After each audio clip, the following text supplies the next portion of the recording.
Yarlung Tsangpo এবং ব্রহ্মপুত্রের পানির ব্যাপারে যে ফ্লোর ব্যাপারে যে তথ্য মানে হাইড্রোলজিক্যাল যে তথ্য সেই তথ্য যেন আমরা আরেকটু সময় মতো পাই পরস্পরের সাথে এটা নিয়ে একটা এমওইউ সই করেছে।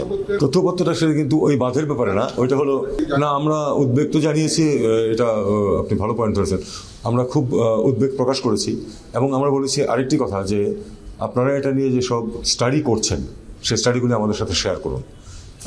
তারা অ্যাসিওর করেছেন যে এখানে কোনো কনজামটিভ ইউটিলাইজেশন অফ ওয়াটার নেই, কাজেই কোনো লক্ষণীয় কোনো পানি ফ্লো কমবে না, এটা তারা অ্যাসিওর করেছেন। তারপরে আমরা রিকোয়েস্ট করেছি এই তথ্যগুলি আমাদের সাথে শেয়ার করলে আমরা এই আপনাদেরকে এবং দাঁড়াও, এখন তো জীবাণুদের থেকে বাঁচালে সারাদিনকে বাঁচাবে ডেটল। বাঁচাবে ডেটল জীবাণুর বিরুদ্ধে 12 ঘন্টার সুরক্ষা বল।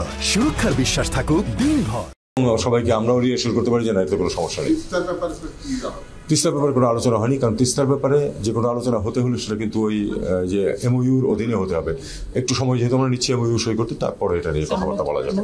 না, আমি তা মনে করি না, কারণ তিস্তা স্পেসিফিক না, যে দুটো পয়েন্ট পরস্পরের কাছে আমরা দিচ্ছি তিস্তা স্পেসিফিকটা সার্বিকভাবে দেখার জন্য ঈশ্বরকে রাখা হয়েছে।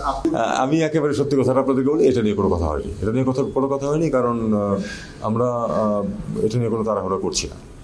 এটা তো একটা প্রতিষ্ঠানের, এমন কোনো কথা আমি জানি না, আপনারা জানলে আমাকে জানাবেন। কোথায়? আমি ওমান যাচ্ছি একটা কাজে, সেখানে দেখা হওয়ার সম্ভাবনা আছে, কারণ উনিও যাবেন সেখানে।